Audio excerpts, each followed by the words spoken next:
Oh, man, we have a Super Bowl to hit. We have the waste management to hit. We have an NBA game or two.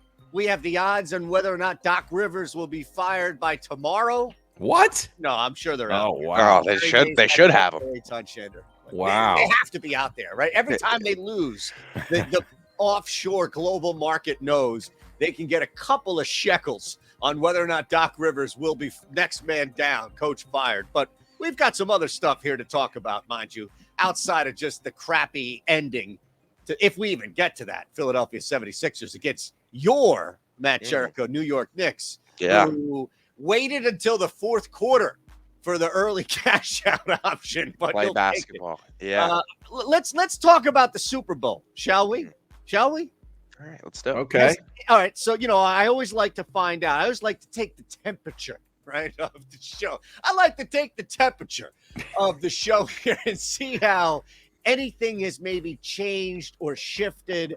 I'm really tempted right now to do one of two things, okay? And I need guidance. I don't need acceptance. I need guidance, right? So I don't need you to tell me, oh, yeah, great job, pat me on the back, and let's do it. By the way, that bet is up on BetMGM, so go ahead and take it. The first half field goal is $50 to win $77.50. So, it's about 130 or whatever the math is there. But I'm willing to do one of two things right now with my money. I'm willing to just look at this game right here, and I think minus 120, right? 125 is the best that you're going to find the Philadelphia Eagles. And just bet to win 10 units. Just put out enough to win 10 units on the Philadelphia Eagles winning this game. And, for me, if a unit size is $50, right? So I want to win $500. So that's going to be like $650 or so, whatever it is that I bet. Mm-hmm. Just because I don't see how the Chiefs are even remotely close to better than the Eagles in a lot of spots, except for the head coach and quarterback position. And even the quarterback is hurt. Those are two pretty important positions. I get it, but even the quarterback is hurt, Harry. No, he's not. He's fine. So? The Eagles quarterback is hurt. Well, they're both hurt. I don't believe that either.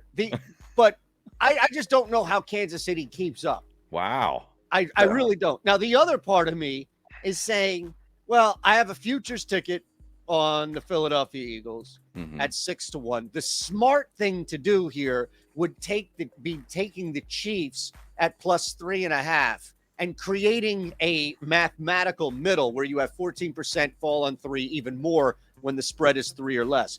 The Shander thing here to do would be to take this spread and push it to minus 5.5, still get 6 and 7 for the Philadelphia Eagles, and say, look, this really is a beating or a 6 to 7 point victory for the Philadelphia Eagles. Wow. And put 4 units, 5 units on that. Good luck with that. Well, yeah. I don't know what to do. I'll tell you, you're poor mouthing the Kansas City Chiefs here, man. They're pretty fucking good. I've been listening to. I've been reading the PGF tweets. I've been reading the tea leaves of Bleeding Green. I've been, all the E-Rock. I've been reading them all. All right, I'm jazzed up right now. Yeah, you got your sweatshirt on. I see you're all birded He's up. ready to rock. Yeah. I mean, I don't know. You look at high ankle sprains. The average high ankle sprain takes 7 to 8 weeks to fully heal. And that's for an average human, going to the doctor. He's not an average human. But this is if you're not doing any physical activity whatsoever, 7 to 8 weeks average, recovery time. This is Patrick Mahomes, who just played on it, probably injured it a little bit more, whether we know it or not. And now he's somewhat practicing throughout the week. Wow. He's going to try and pivot off of that foot. Eventually, he's going to have no choice but to. And I think he'll come out looking good, but I ultimately think it will come down to that ankle. When he tries to make an explosive move off of that back foot, he's going to have an issue. See, I'll be out there, though.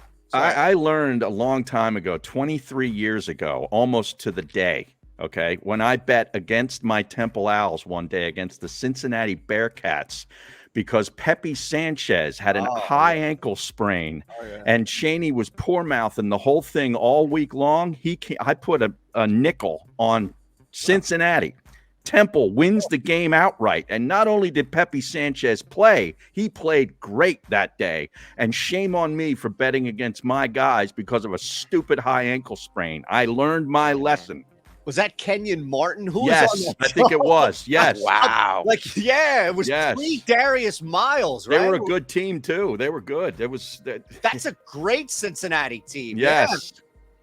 Man, there is something about it. You're right. Where I'm scarred forever from that, man. I will never forget that loss. You don't forget the losses like that. No. Yeah. Never again. Never again. The Brett Favre game when his father passed. Yep. I just didn't think he was going to play.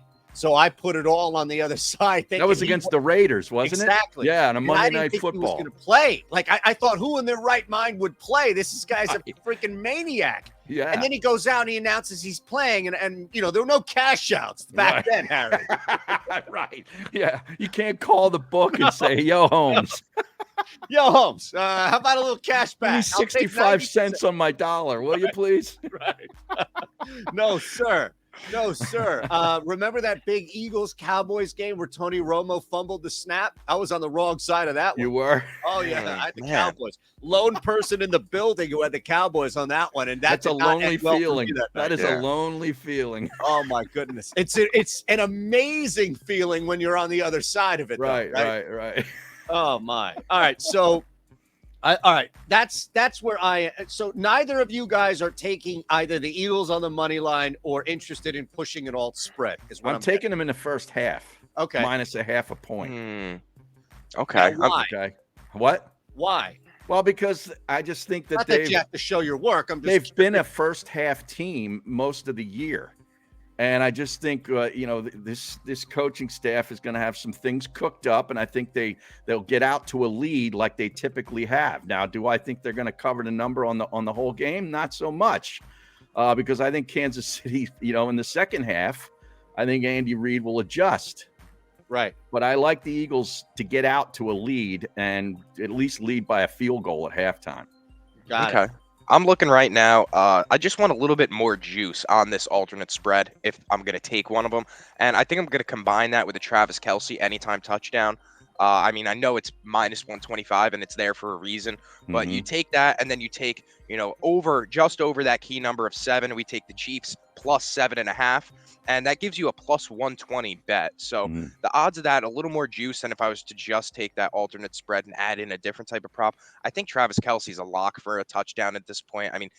Without McCole Hardman, Patrick Mahomes needs it, and obviously he's the safety blanket of that offense, and they're going to be turning to him a lot. And I think we could even see, in somewhat of a cheesy sense, how often they turn to him and look for that kind of short yardage, 7 to 8 yardage at a clip. I think there's going to be some sort of trick play, too, on Andy Reid's part. He's known for that, and I can't help but think that Sirianni the pandering side of Nick Sirianni is going to show his own version of a Philly special at some point. I know. And I've been thinking about it all weekend long. I think it's destined to happen. Especially he is after so that sick Julian and Love tired take. of walking past that stinking statue. Every time he comes into the link, he's going to get his own damn statue. The only thing, Harry, that got me, and it had me up all night one night last week, sweating in my bed, thinking, oh, man, there's a loophole to my thought here. And we talked about this as far as the Philly special being now throwing to Kelce on the outside. What I thought was the one way in which the books can have their cake and eat it too, which is Kelce scores a touchdown, but they don't pay out, is if they do some sort of jumbo package and Kelce's the fullback or some shit like that, right? Like the tailback. That's what I'm thinking now. Sirianni has up his keister. Okay. Is just load up some jumbo package or like a gun package on the 2-yard line, and the back is Kelce, right? Like that's what I'm thinking now. They hand the freaking ball off to him. But you're right. Like there's definitely going to be some sort of trickery. Yes. I just tried to bet it there, but there's no foolproof way to just bet Kelce anytime touch. Like if there was an O lineman option for an anytime, I'd bet that. Right, like they do that sort of the thing on the sneak on 4th and 1 at the goal line, but they put Kelce in the backfield. Yep. And instead of Hurts taking the ball and just sneaking it, they somehow snap it to Kelce. Yep. And he scores a touchdown. Just to kill it, right? And you're sitting there with this ticket, like what? I told you he'd score, but like what? Right. No, I like it. Something crazy is going to happen. Yeah. Right. Like I don't. And when people say that, there are degrees to this. Right. But I think Matt's onto something as far as the prop is concerned, where it's scoring. Yeah. Somebody that we don't know, like maybe it's Mahomes. He's only 450 as far as an anytime, right? Like the book is out on Gainwell. He's 370. 370. Right now. Yeah. Even the Eagles are only 6-1 to score a touchdown, as are the Chiefs, these special teams, right? But you know, I don't know, like Zach Pascal or Ronald Jones has been out there in some spots, some weird spots, right? Where we've seen him now, again, Pacheco healthy and all, like, but we've seen Ronald Jones out there. I don't think Trey Sermon or Blake Bell. No. Britton I don't think Covey, he'd have to return one, right? He does, yeah, and we had him on my golf podcast a couple of weeks ago, and he actually detailed the fact that he's told to basically fair catch the damn ball. Like they don't even really want him to run it back. So him taking a run back would be a surprise. That's great information. I was going to say that's a prop. I think that's a prop that, you know, if it's a fair catch or they run it back. So yeah, a little bit of a drop right there. I like it. All right, so Ronald Jones is an interesting one. I have him highlighted. Yeah, I forgot about him. Right. Yeah, I mean, you can't forget about Ronald. Right. What about Pascal's at 10-1, Grant Calcaterra? I thought that guy wrote for some baseball outlet. He's a tight end, right? Okay, yeah. What about Jack Stahl or Jody Jack Coulson? Stahl, yeah. Stahl could be a little goal line type of little dump, 2-yard touchdown type He's of vibe. Serviceable as a player. What do you think? I'm just so locked in. I think after the comments of Julian Love talking about how Sirianni's job is just kind of a cupcake walk and all that type of stuff, I feel like Sirianni's going to come out with some type of plan to prove that he's, you know, of that coaching caliber. He's got like a little bit of a vengeance. In addition to what you're saying about, you know, seeing the statue and everything like that, then you have guys coming out and saying you're only in this position because of the team around you. I think he's going to have a little bit of a vendetta. Both of his coordinators getting a lot of shine for job interviews, and you know, nobody's really talking about Nick. Don't forget about Nick. Sean McDermott made an interview when it was with Houston. Who did? Gannon. Yeah. Well, what about Steichen? Like two teams, and one of them happens to be the Colts, who haven't named their guy quite yet. Maybe they're waiting. Arizona too. Yeah, Arizona too. That's what I'm saying. Two teams. There was another team, right? Yeah. But Gannon was only one interview, and it was with Houston, and they went with another defensive coordinator. Yeah. And how about Aaron Rodgers winning the Pro-Am at the Pebble Beach, and now he's going to go to the Raiders? Everybody seems to think. Well, I saw it was the 8 Ball who put out a futures ticket for the Raiders. Oh, the 8 Ball's a PGF guy. Well, yeah, absolutely. That's part of the syndicate. Right. Absolutely. All right. So I have Ronald Jones the second at plus 1,700, Quez Watkins at plus 750. I forgot Quez Watkins was on the team too. I'm going to play the two of those. Okay. All right. And I'm also going to play Harry Mays, Eagles first half. So don't fuck me. All right. Jesus. Now, here's the thing. Do you like the Eagles to win the game? Eagles Chiefs halftime, full time is plus 750. All right. Explain that. All right. My point being is a lot of time, like the first half is a great way. If you have a lean on the game, first half, I think is a great way because especially in the NFL, the longer the game is, the more likely crazy shit happens, right? The ball gets stuck to a guy's helmet to win the Super Bowl as opposed to like the first quarter. So you're looking again at talent and just the best of the best and maybe a mistake here or there. But you've got more room, I think, for a full game for shit to go wrong. The Chiefs are clearly in your scenario going to be down. So you could take the Eagles to win the first half and the Chiefs to win the game at plus 750. Eagles is plus 145. Eagles all around. Correct. Now, what's the Eagles money line first half? I'll find it, but I'm just curious. That's a good question, Mo. I don't even have I got to go to a separate. First half winner, the Philadelphia Eagles minus 122. Minus 115 on DK. Mm. Where were you? Yeah, minus 115. I'm on FanDuel. So what you're saying is that okay? So that's what I would do. Is I would play Harry. You're laying a half point at plus 110. Correct. So that's the play here.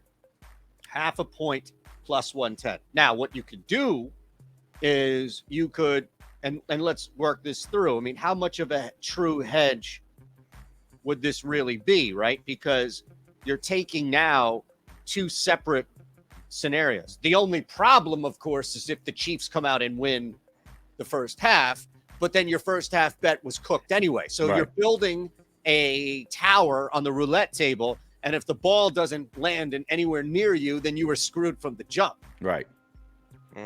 But does that make sense? Like, I think I'm talking this through with you guys. I think there might be something here where you're taking plus 110 Eagles first half, then you would play plus 145, and then you would sprinkle something like a half unit on the Eagles Chiefs plus 750, so you're covered either way. But you're making money because the Eagles winning they win the first half. Yeah. Right. So let's look at this. If I put 100 on the Eagles winning the first half, 100 on the Chiefs winning the game. Well, hold on. 100 on the Eagles winning the first half is going to win you 110. So you're up 110. If the Eagles then win the game, you lose the $50, but you win 145. So you're essentially up 190 total right now. Okay? Mm-hmm.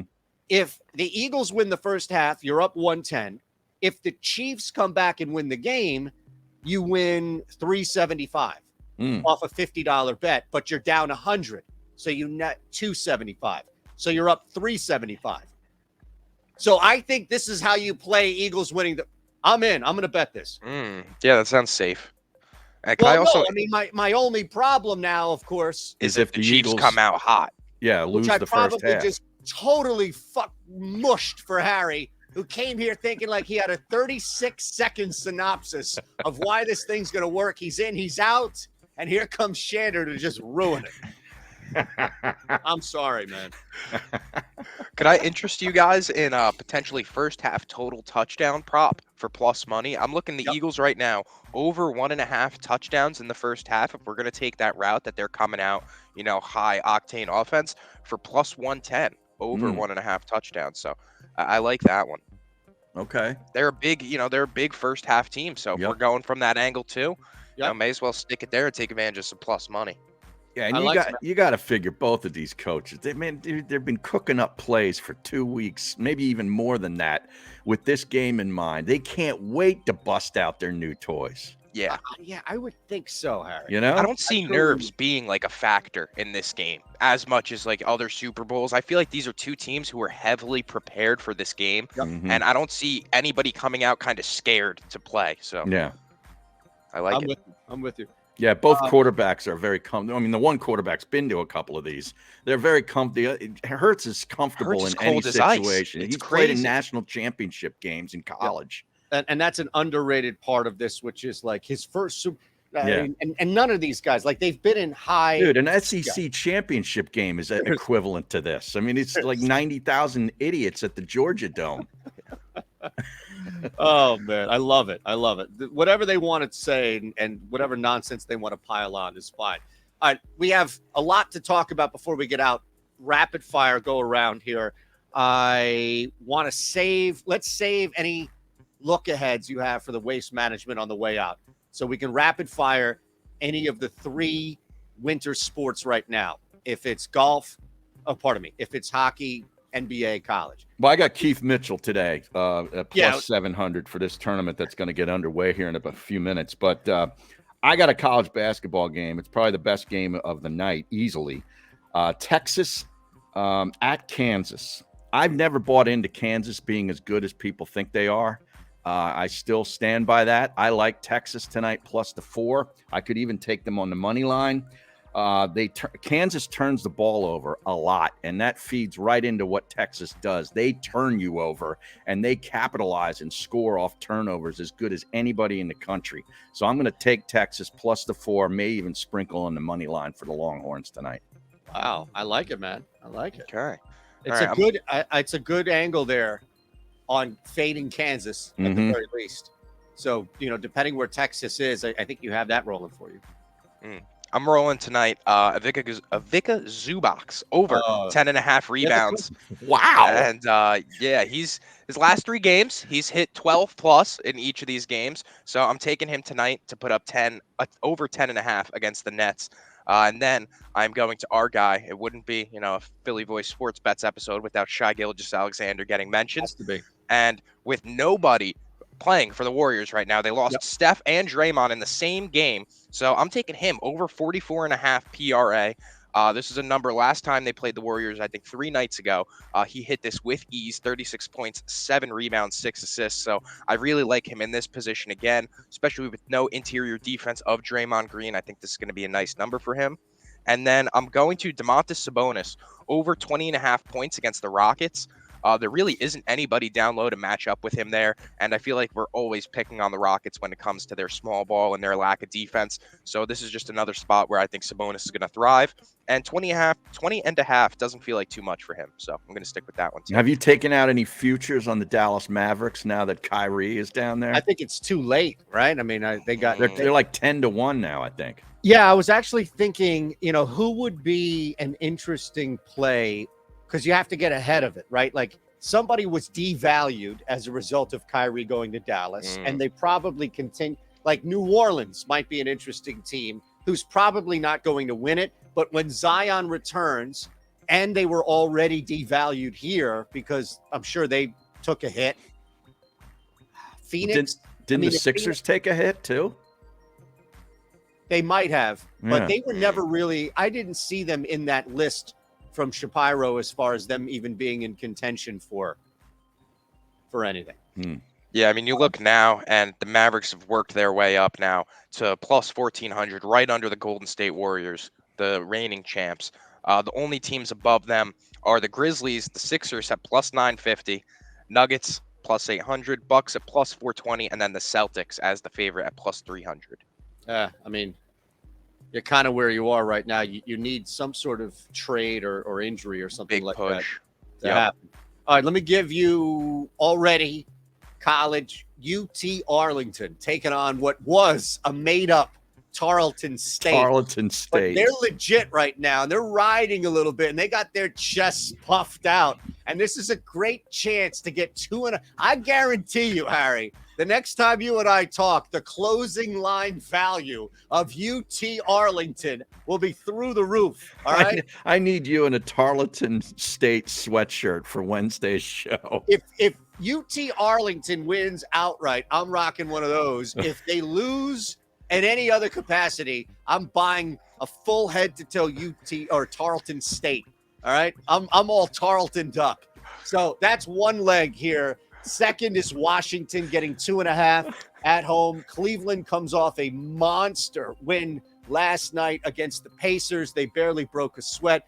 Donovan Mitchell, though, not dropping 30, 35 a night, what have you. And Cleveland is still, and look, Indiana's not fully back yet. Washington is without Kuzma, most likely without Beal.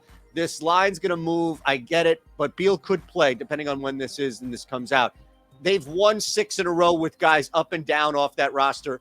I don't have a problem taking 2.5. I actually think this is a good bounce back spot for them. They lost 2 straight following that postponement. We talked about them in that Portland game. So I actually like Washington getting the 2.5. And then the last leg here is on the ice.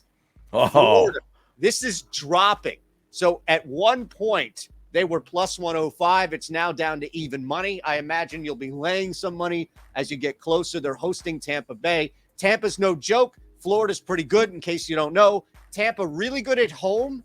Not so much. They open up a nice road trip following the break. Florida comes off a monster overtime win before the break I like the Panthers. Just win, baby, at home.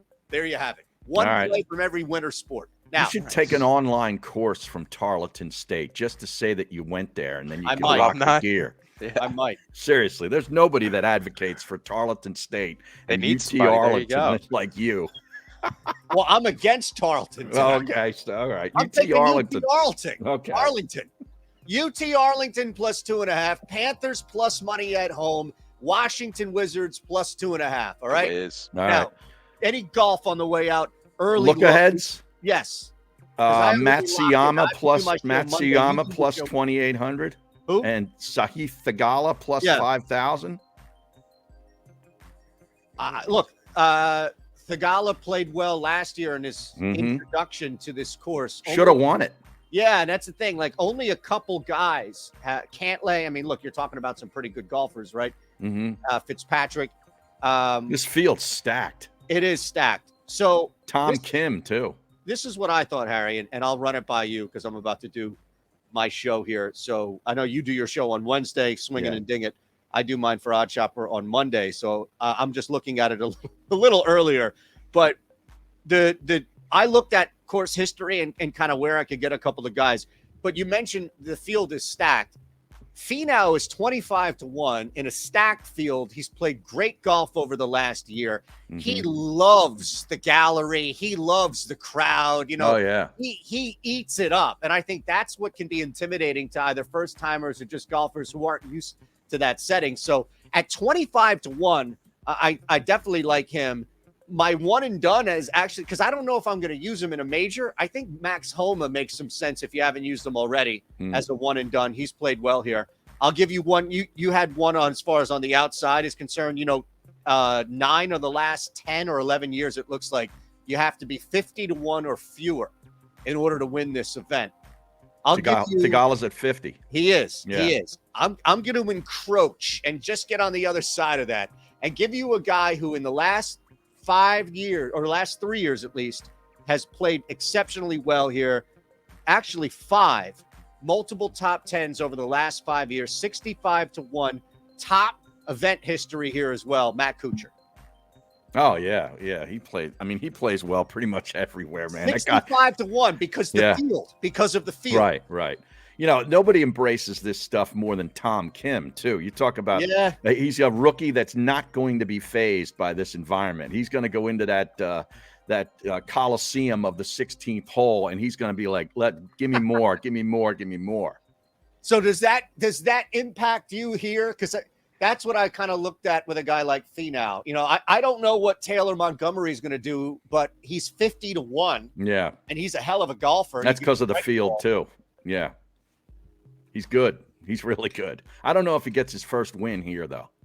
Probably not. It's really difficult to do that. It like is. Thigala was close. Yep. But it's tough to do that. One guy to keep an eye on. He's not going to win it, but he's 130-1 right now. Brendan Steele has had really good success here. He's good in California and Arizona. He's good on the West Coast. Yep. All right. That's sharp. We'll keep an eye on it. We'll see. Look, I got a guy that I'm working with. Like, you know, that's probably what the people think of when they have to pull a bet. Like Moose has to pull a bet up working with you. Like, you know, I gotta stump Mays. I gotta stump my guy. So it's tough, man. It ain't easy. All right. We'll see you Wednesday. We're gonna hit the Gatorade color, whether or not you see a doink. We got a ton of shit to hit all on Wednesday for the Super Bowl. We'll see you then. UT Arlington, baby.